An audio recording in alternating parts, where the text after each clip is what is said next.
कृष्णाय वासुदेवाय हरये परमात्मने प्रणतकृष्णाशाय गोविन्दाय नमो नमः। नमो पङ्कजनाभय नमो पङ्कजमालिने नमो पङ्कजनेत्रे नमस्ते पङ्कजाङ्गाय। ओम नमो भगवते वासुदेवाय। श्रीमद्भागवत महापुराण दशम स्कंद।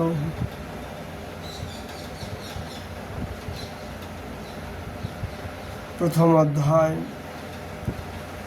भगवान के द्वारा पृथ्वी को आश्वासन, वसुदेव देवकी का विवाह और कंस के द्वारा देवकी के सपुत्र की हत्या। राजवाच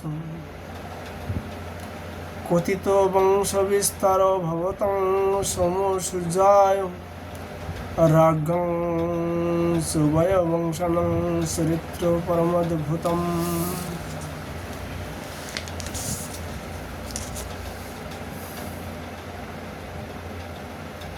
राजा परीक्षित जी ने पूछा, भगवान आपने चंद्रवंश और सूर्यवंश के विस्तार तथा दोनों वंशों के राजाओं के अत्यंत अद्भुत चरित्र वर्णन किया।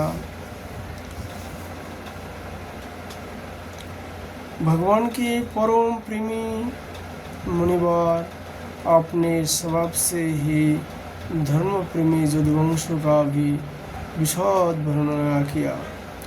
अब कृपा करके उसी वंश के अपने अंशों श्री बलराम जी के साथ अवतीर्ण हुए भगवान श्री कृष्ण के परम पवित्र चरित्र भी हमें सुनाइए। भगवान श्री कृष्ण समस्त प्राणियों के जीवनदाता एवं सर्वात्मा है। उन्होंने यदुवंश में अवतार लेकर जो लीलाएं की, उनका विस्तार से हम लोगों को श्रवण कराइए। जिनकी तृष्णा की प्यास सदा के लिए बुझ चुके हैं, वे जीवन मुक्त महापुरुष जिसका पूर्ण प्रेम से अतृप्त रहकर गान किया करते हैं।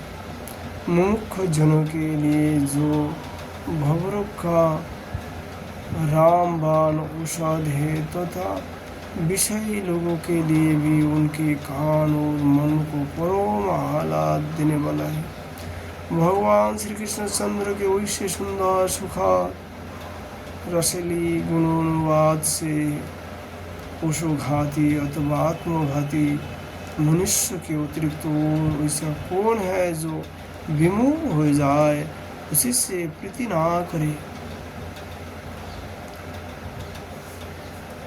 श्री कृष्ण तो मेरे कुल देवी हैं। जब कुरुक्षेत्र में महाभारत युद्ध हो रहा था और देवताओं को भी जीत लेने वाले भीष्म पितामहवादी अतिरथियों से मेरे दादा पांडवों का युद्ध हो रहा था, उस समय कौरवों की सेना उनके लिए अपार समुद्र के समान थी। इसमें भीष्म आदि वीर बड़े बड़े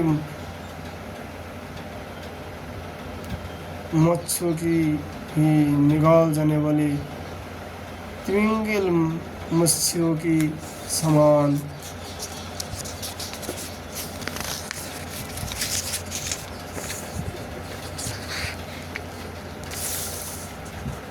भांति भय उत्पन्न कर रहे थे। परंतु मेरे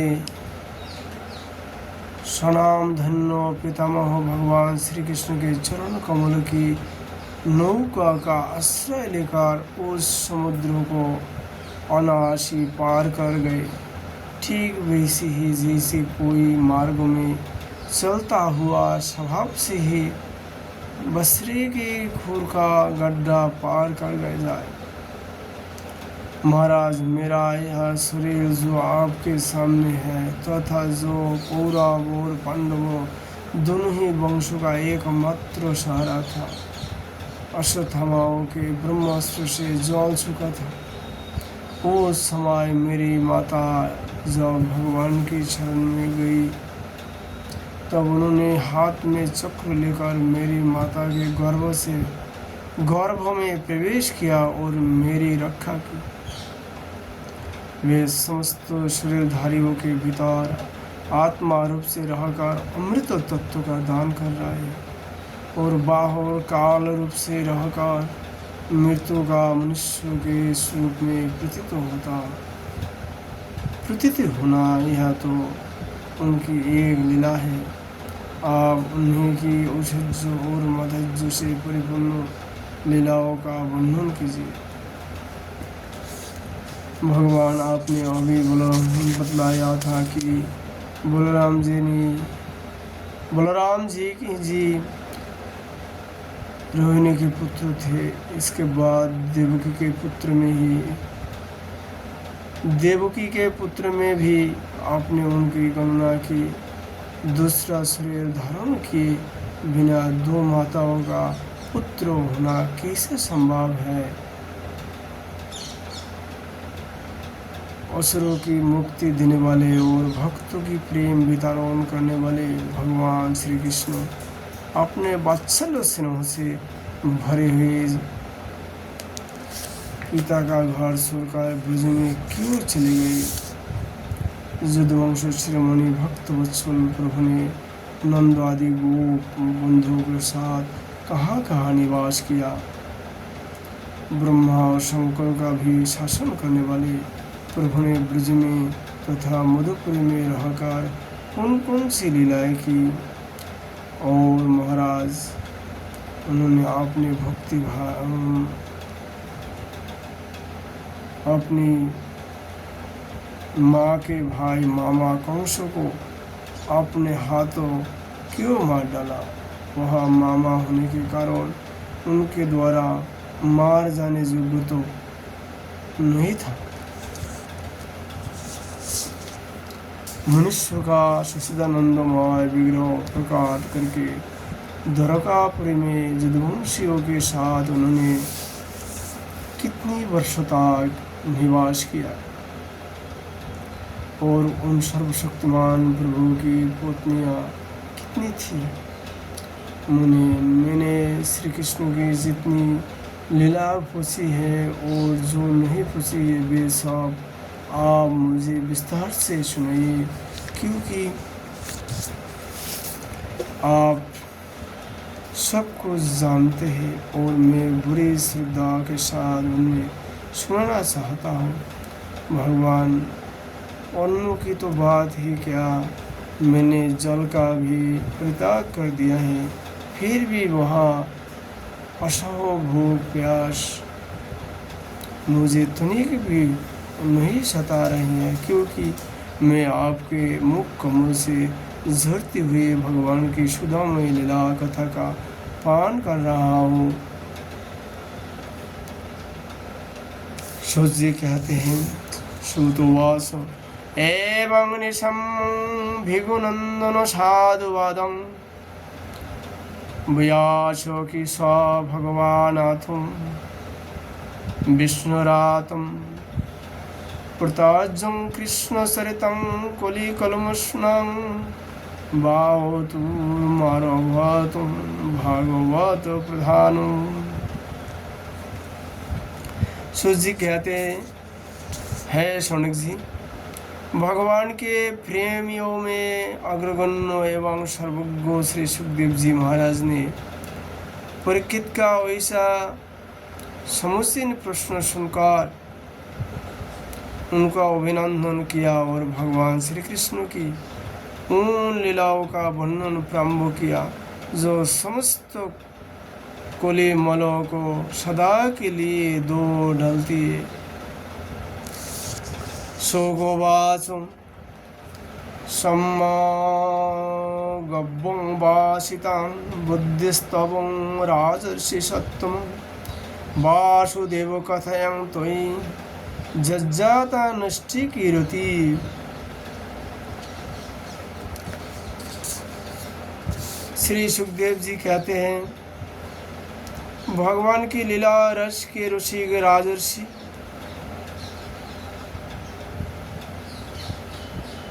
तुमने जो कुछ निश्चय किया है वह बहुत ही सुंदर और आदरणीय है, क्योंकि सबके हृदय आराध्य श्री कृष्ण की लीला कथा श्रवण करने में तुम्हें सहज एवं सुदृढ़ प्रीति प्राप्त हो गई है।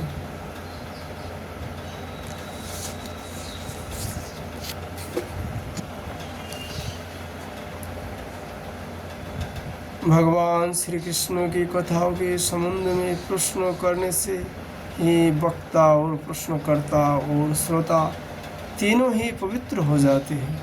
जैसे गंगा जी का जल जहाँ भगवान शालग्राम का चढ़ाव तो सभी को पवित्र कर देता है। परीक्षित, उस समय लाखों दैत्यों के दल ने घमंडी राजाओं का रूप धारण कर अपने भारी भार से पृथ्वी को आक्रांत कर रखा था। उसी से त्राण पाने के लिए वह ब्रह्मा जी की शरण में गई।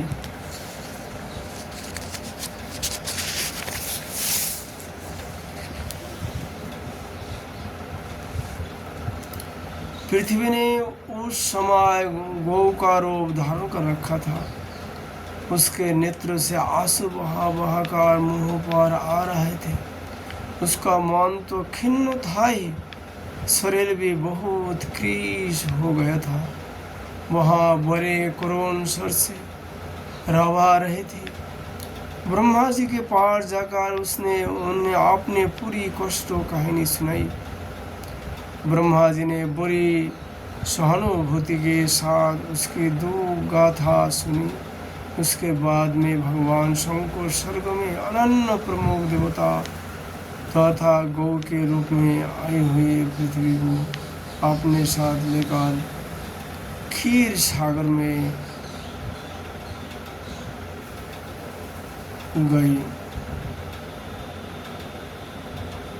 भगवान देवताओं के भी आराध्य देव हैं। वे अपने भक्तों की समस्त अभिलाषाएं पूर्ण करते हैं और उनके समस्त क्लेशों को नष्ट कर देते हैं। वे ही जगत के एकमात्र स्वामी हैं। क्षीर सागर के तट पर पहुंचकर ब्रह्मा आदि देवताओं ने पुरुष सूक्तों के द्वारा उन्हें परम पुरुष सर्वांतर्यामी प्रभु की स्तुति की। स्तुति करते करते ब्रह्मा जी समाधिस्थ हो गए। उन्होंने समाधि अवस्था में आकाशवाणी सुनी। इसके बाद जगत के निर्माण करता ब्रह्मा जी ने देवताओं से कहा, देवताओं, मैंने भगवान की वाणी सुनी है। तुम लोग भी उसे मेरा द्वारा भी सुन लो और फिर वैसा ही करो। उसके पालन में विलम्ब नहीं होना चाहिए। भगवान की पृथ्वी के कष्टों का पहले से ही पता था। वे ईश्वर के भी ईश्वर है, अतः अपने काल शक्ति के द्वारा पृथ्वी का भार हरण करते हुए वे जब तक पृथ्वी पर लीला करे तब तक तुम लोग भी अपने अपने अंशों के साथ जदुकुल में जन्म लेकर उनकी लीलाओं में सहयोग दो। वसुदेव जी के घर स्वयं पुरुषोत्तम भगवान प्रकट होंगे। उनकी और उनकी प्रियतमा श्राद्धा की सेवा के लिए दिवंगनाएं जन्म ग्रहण करें। स्वयं प्रकाश भगवान शेष भी जो भगवान की कला होने के कारण अनंत है और जिनके सहस्रों मौके भगवान के प्रिय कार्य करने के लिए उनसे पहले ही उनके बड़े भाई के रूप में अवतार ग्रहण करेंगे।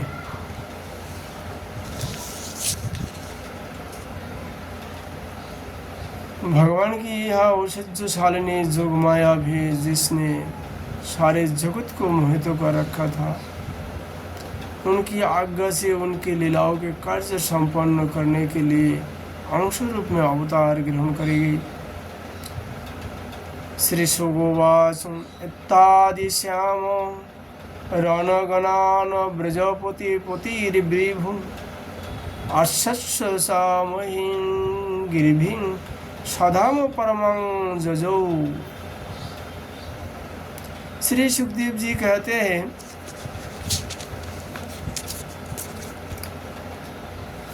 राजा परीक्षित जी से परीक्षित प्रजापतियों के स्वामी भगवान ब्रह्मा जी ने देवताओं को इस प्रकार आज्ञा दी और पृथ्वी को समझा बुझाकर ढाढ़स बधाया।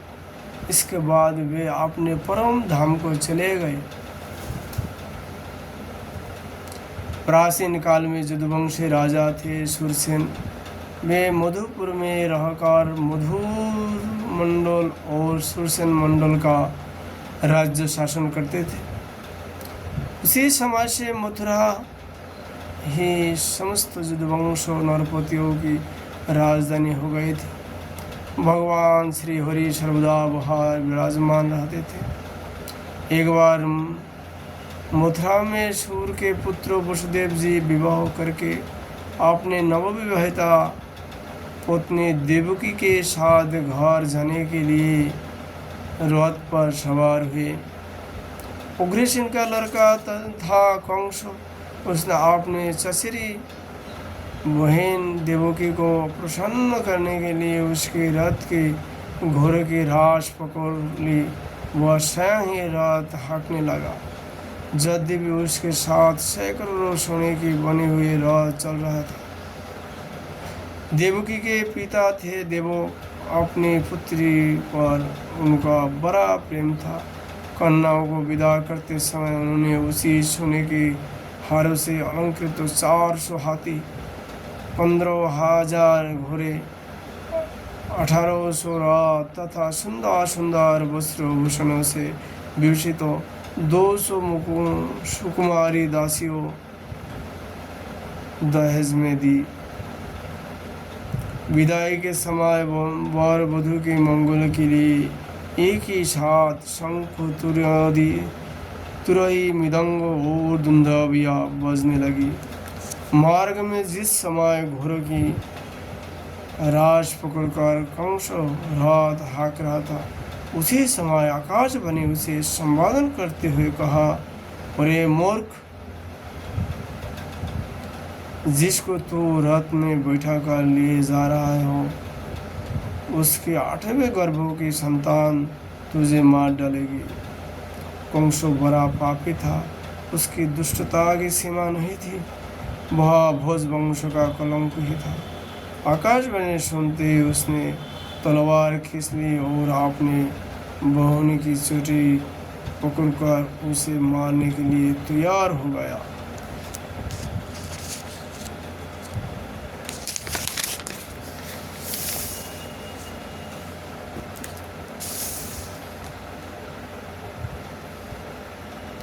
वह अत्यंत क्रूर तो था ही, पाप कर्मों करते करते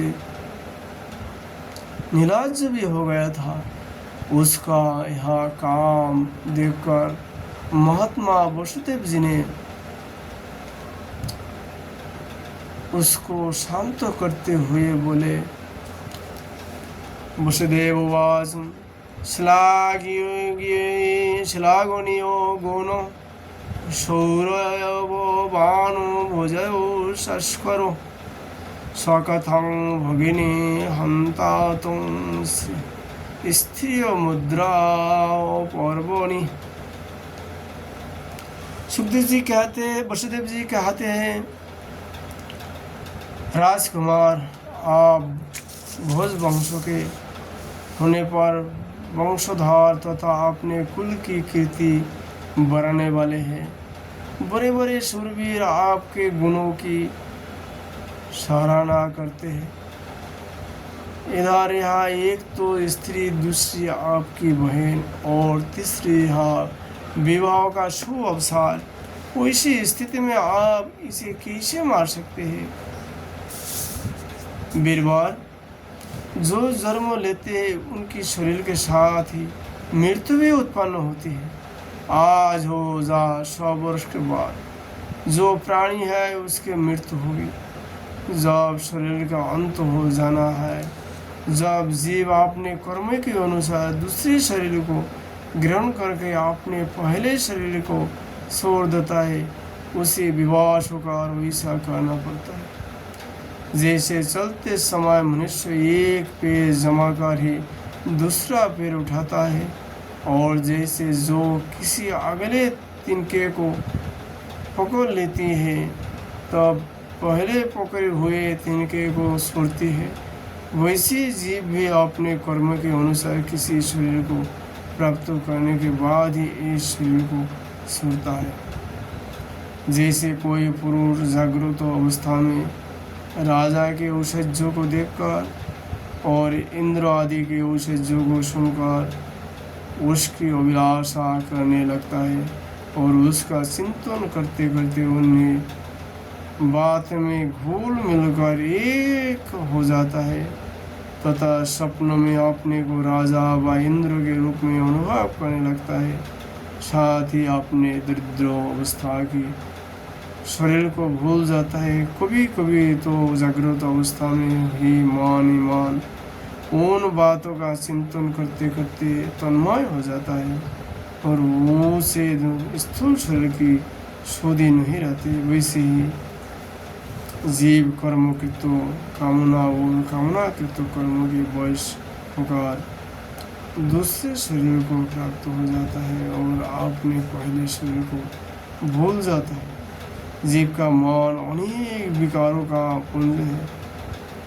देहांत के समय वह अनेकों जन्मों के संचित और प्राप्त कर्मों की वासनाओं के अधीन होकर माया के द्वारा रचे हुए अनेक 500 भौतिक शरीर में से जिस किसी शरीर को चिंतन में तल्लीन हो जाता है और मान बढ़ता है कि यह मैं हूँ, उसे वही शरीर ग्रहण करके जन्म लेना पड़ता है। जैसे सूर्य, चंद्रमा आदि समकाली वस्तु में जल से भी भरे हुए घरों में जल से भरे हुए घर में जहाँ तेल आदि सरल पदार्थ में प्रतिबिंब होती है और हवा के झोंके से उनके जल आदि के हिलने डुलने पर उनमें प्रतिबिंबित वस्तुएं भी चंचल जान पड़ता है। वैसे ही जीव अपने सर्व के अज्ञान द्वारा रचे हुए शरीरों में राग करके उनमें अपना आप मान बढ़ता है और मोहवश उनके आने जाने को अपना आना जाना मानने लगता है। इसलिए जो अपना कल्याण चाहता है उसे किसी से द्रोह नहीं करना चाहिए, क्योंकि जीव कर्म के अधीन हो गया है और जो किसी से भी द्रोह करेगा उसका इस जीवन में शत्रु से और जीवन के बाद में परलोक में भयभीत तो होना ही पड़ेगा। कंस, यह आपकी छोटी बहन अभी बच्ची और बहुत ही दीन है, यह तो आपके कन्या के समान है। इस पर अभी इसका विवाह हुआ है। विवाह के मंगल चिन्ह भी इसके शरीर पर से नहीं उतरे हैं। वैसे दशा में आप जैसे दिनवत्सल पुरुष को इस विषयों का वध करना उचित नहीं है।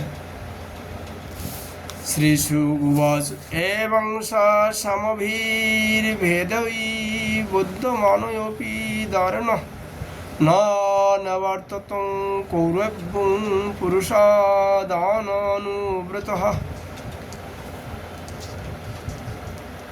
श्री सुखदेव जी कहते हैं, परीक्षित, इस प्रकार वसुदेव जी ने प्रशंसा आदि, समनीति और भय आदि भेद नीति से कंस को बहुत समझाया, परंतु वह कुरु तो राक्षसों का अनुयायी हो रहा था, इसलिए उसने अपने घोर संकल्पों को नहीं छोड़ा। वसुदेव जी ने कंस का विकट हाथ देखकर यह विचार किया कि किसी प्रकार यह समय तो टाल ही देना चाहिए। तब वे इस निश्चय पर पहुंचे, बुद्धिमान पुरुष को जहाँ तक उसकी बुद्धि और बल साथ दे मृत्यु को टालने का प्रयत्न करना चाहिए। प्रयत्न करने पर भी वह न टल सके तो फिर प्रयत्न करने वालों का कोई दोष नहीं रहता। इसलिए इस मृत्यु रूप कंस को अपने पुत्र दे देने की प्रतिज्ञा करके मैं इस दीन देवकी को बचा लूँ। यदि मेरे लड़के होंगे वो तब तक यह कंस स्वयं ही नहीं मर जाएगा, तब क्या होगा? संभव है उल्टा ही हो, मेरा लड़का ही इसे मार डाले, क्योंकि विधाता के विधान का पार पाना बहुत कठिन है।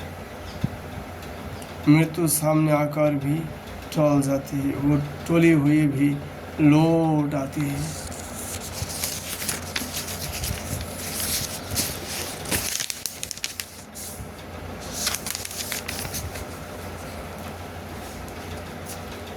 जिस समय वन में आग लगती है उसी समय कौन सी लकड़ी जले और कौन सी न जले, दूर की जल जाए और पास की बस रहे, इन सब बातों में अदृश्य के सिवा और कोई कारण नहीं होता। वैसे किस प्राणी का कौन सा शरीर बना रहेगा और किस हेतु से कौन सा शरीर नष्ट हो जाएगा, इस बात का पता लगा लेना बहुत ही कठिन है। अपनी बुद्धि के अनुसार वैसा निश्चय करके वसुदेव जी ने बहुत सम्मान के साथ पापी कंसों को बड़ी प्रशंसा की।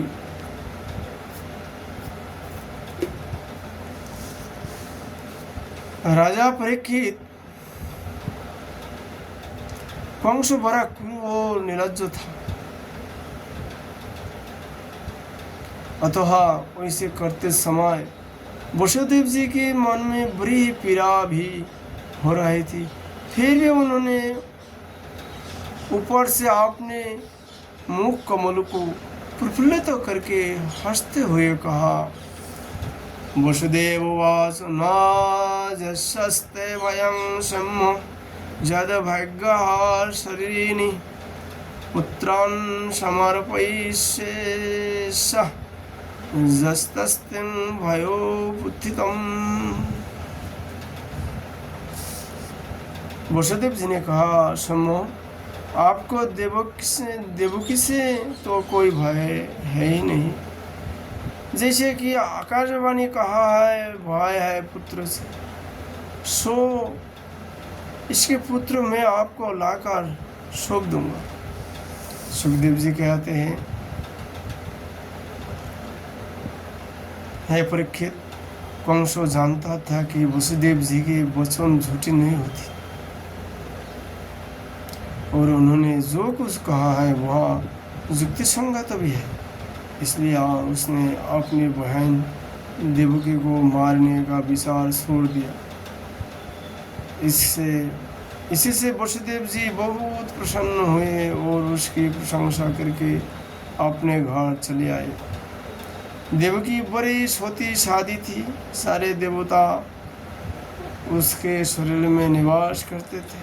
समय आने पर देवकी के गर्भ से प्रतिवर्ष एक एक करके 8 पुत्र तथा 1 कन्या उत्पन्न हुए। पहले पुत्र का नाम था कीर्तिमान। वसुदेव जी ने उसे लाकर कंस को दे दिया। ऐसा करते समय उन्हें कष्ट तो अवश्य हुआ, परंतु उससे भी बड़ा कष्ट उन्हें इस बात का था कि कहीं मेरा वचन झूठी ना हो जाए। परीक्षित, सत्य संधो पुरुष बड़े से बड़ा कष्ट भी सह लेते हैं। ज्ञानियों को किसी बात की अपेक्षा नहीं होती। नीच पुरुष बुरे से बुरा काम भी काम कर सकते हैं और जो जितेंद्रिय है, जिन्होंने भगवान को हृदय में धारण कर रखा है, वे सब कुछ त्याग सकते हैं।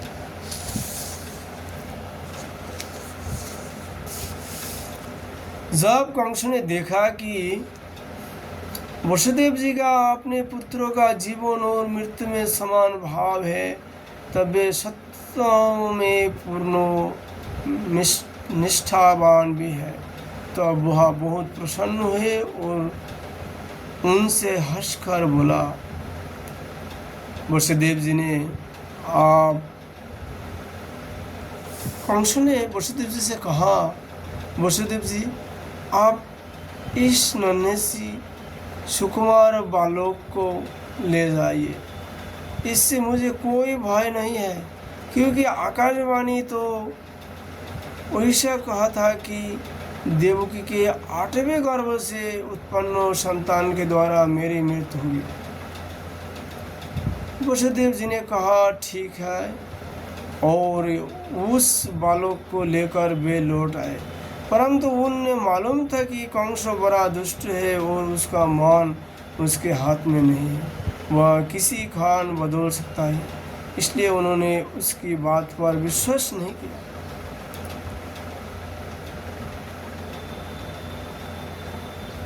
सुखदेव जी परीक्षित से कहा, परीक्षित इधर भगवान नारद कंस के पास आए और उससे बोलने की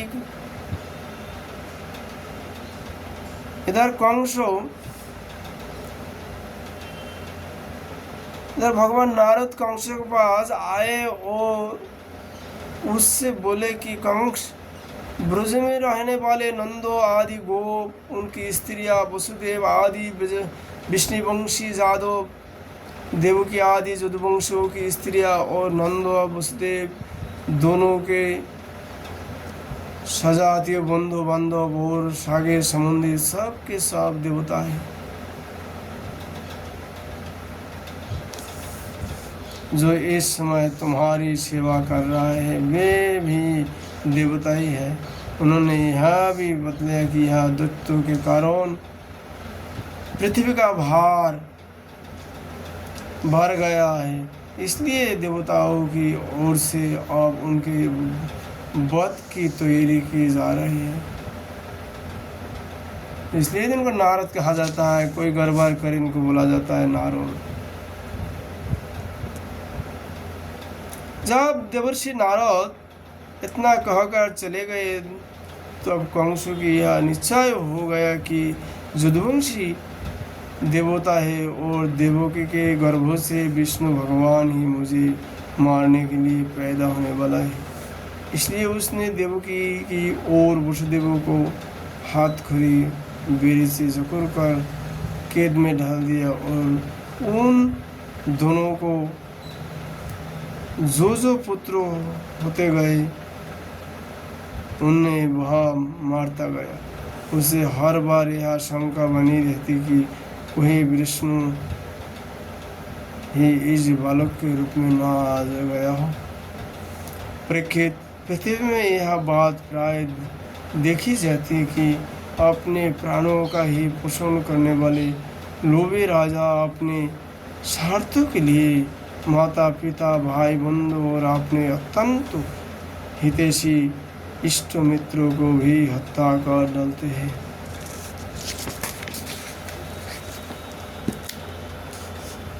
कंस जानता था कि मैं पहले कालनेमी असुर था और विष्णु ने मुझे मार डाला था। इसी से उसने यदुवंशियों से घोर विरोध ठान लिया। कंस बड़ा बलवान था। उसने जोदु भोज और अंधो वंशियों के अधिनायक अपने पिता उग्रसेन को भी कैद कर लिया और सुरसेन देश का राज्य व स्वयं शासन करने लगा। इति श्रीमद्भागवते महापुराणे परमहंस संहितायां दशम स्कंदे पूर्वार्धे श्रीकृष्ण वंश अवतार श्रीकृष्ण अवतारोपक्रमे प्रथम अध्याय विश्राम। राधे राधे।